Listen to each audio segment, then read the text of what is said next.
Si Elon Musk ay naging kauna-unahang trilyonaryo sa mundo matapos ilunsad ng SpaceX ang kanilang IPO at nababaliw ang mga nasa kaliwa dahil hindi nila matanggap na may isang tao na sobrang yaman na parang hindi napatas. Muling pinapakita nito kung gaano kaunti ang alam nila sa ekonomiya. Dahil sa katotohanan, kapag may isang sobrang yumaman, mas marami ring yumayaman. Ito ang kwento ng American Dream. Pinapayagan ng mga tao na lumago hanggat kaya nila at kumita ng mas maraming pera hanggat maaari. Pero ang mga taong ito, imbes na ipagdiwang ang kahulugan nito, ay nandoon at naiinis dahil hindi sila ang nakaranas nito. Ngayong araw, pag-usapan natin ang ilang kabataang lalaki naging mga milyonaryo dahil sa matalinong desisyon nilang magtrabaho kay Elon Musk. Paano ka nagsimula sa SpaceX? Ako at isang kaibigan na nakilala ko sa dating trabaho ay napunta sa SpaceX. Tinawagan niya ako. Sabi ko, di ko alam mong SpaceX pero tara na. Alam mo ba?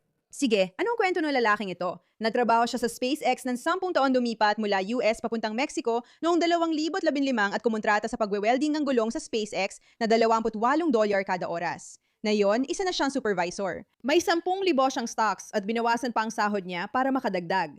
Ginawa niya ito kahit nakuha na niya ang American Dream at hindi pa rin siya titigil. Isa siya sa 4,000 at 400 na empleyado ng SpaceX na biglang naging milyonaryo dahil sa IPO. Siyempre, kung talagang mahalaga sa iyo ang mga tao, matutuwa ka talaga sa balita ngayong umaga. 4,000 at 400 katao ang naging sobrang yaman. Pero siyempre, sa halip, lahat ay galit dahil mas yumaman pa si Elon Musk.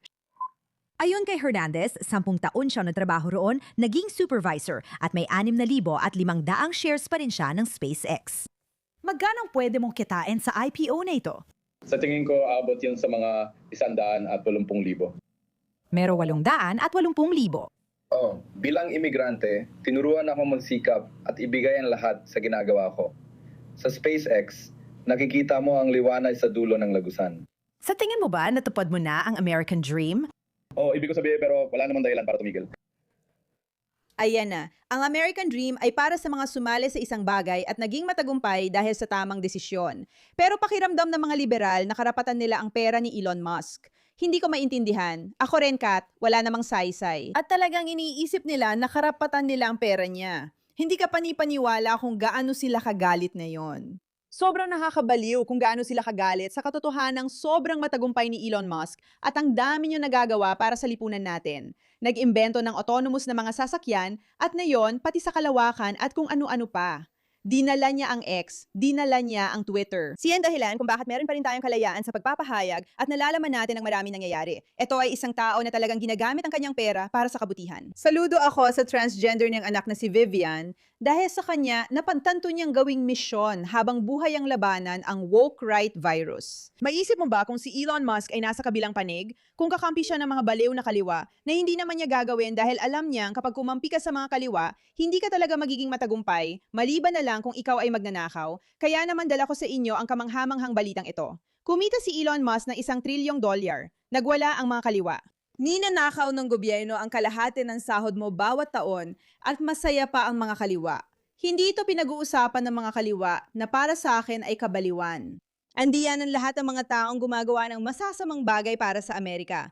Mga mandarayang opisyal ng gobyerno na nagnanakaw, mga kwento ng mga tao na nagpapahirap sa iyong mabuhay, pinapabagsak ang ekonomiya, at halos imposibleng makaraos ka. At pagkatapos, may isang lalaki dyan na kumikita ng malaki. Pero dahil kumikita siya ng malaki, pati ibang tao ay kumikita rin. At lumalago ang buong ekonomiya. Kung nag-invest ka sa SpaceX IPO, baka ikaw rin ay kumita ng malaki. Mas pinipipili pa nilang maggalit sa isang lalaki kaysa suriin ang tunay na sanhi ng kanilang mga problema. Halimbawa, meron kang matandang masungit na babae na kilala nating lahat na yon, si Nancy Pelosi. Ngayon, si Elizabeth Warren, si Elon Musk ay naging kauna-unahang trilyonaryo sa mundo. Ang karaniwang pamilyang Amerikano ay kailangan magtrabaho ng mahigit 11 milyong taon para maabot ang yaman ni Elon Musk. Kailangan natin ng buwis sa yaman, tama ba? Sabi niya, kung napakayaman mo, di ka na dapat kumita pa.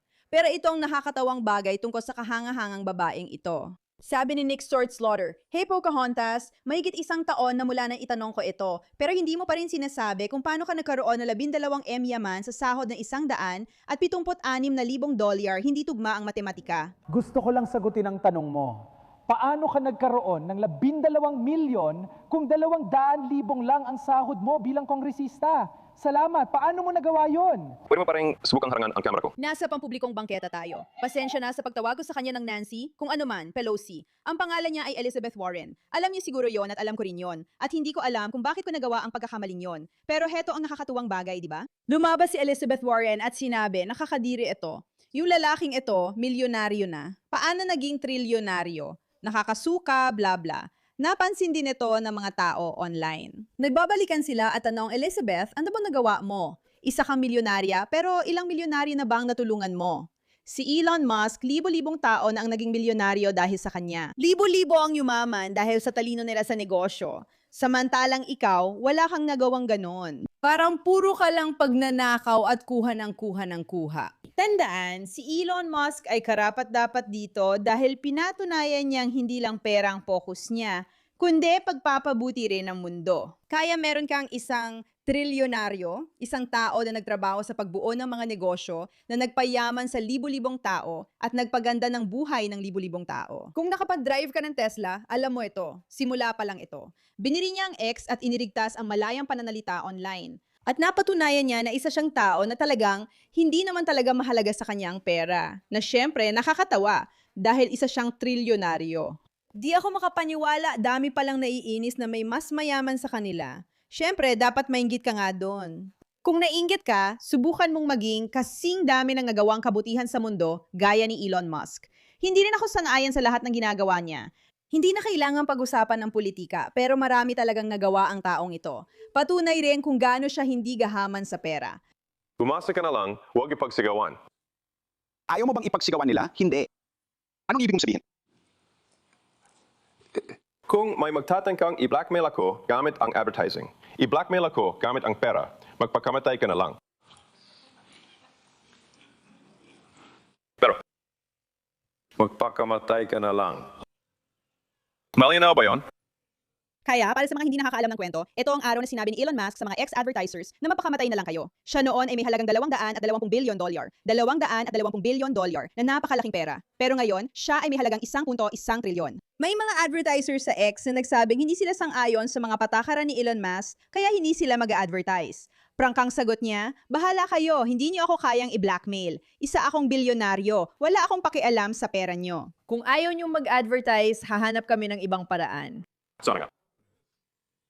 Uy, Bob, kung nasa audience ka, Sige, hayaan mong tanungin kita ngayon.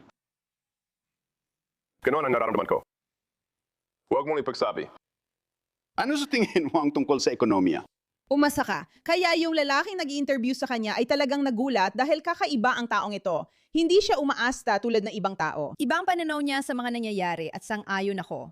Pakinggan mo, ang mga pesimista ay nagsisimula lang, pero ang optimista ang gumubuo ng mundo. Sa tingin ko, tama talagang pahayag na yon. Oo, parang ang talino mo kapag binabatikos mo si Elon Musk at sinasabing masama siyang tao. Paano niya nagawa yon? Pero sa huli, kung talagang gusto mong paunlarin ng Amerika at ang ating lipunan, kailangan mong tigilan ang pagrereklamo na nagtagumpay ang iba at subukan mong magtagumpay din para sa sarili mo. Ano na ang nangyari sa 4,000 at 400 na naging milyonaryo? Ito ang American Dream, pero naiinggit ang iba na hindi naging milyonaryo. Sa halip na mapokus sa pagsali sa susunod na proyekto ni Elon Musk at magtrabaho para sa kanya para magtagumpay, reklamo lang sila at sinasabing dapat siyang buwisan. Parang dapat may hangganan kung gaano karaming pera ang pwede niyang kitain. Ngayon, sa buong mundo ng AI at kung paano uusad ang mga bagay, sa tingin ko may punto rin naman na pag-usapan kung ano ang mangyayari kapag may ilang tao na sobrang daming pera ang nagagawa nila at parang hinanakaw na nila ito mula sa iba. Pero hindi ko ito nakikita sa ganong paraan. Sa tingin ko, mas marami pang nalilika ang mga taong ito. At habang mas marami silang nalilika, mas nagtatagumpay sila. At salamat sa inyong atensyon tungkol dito.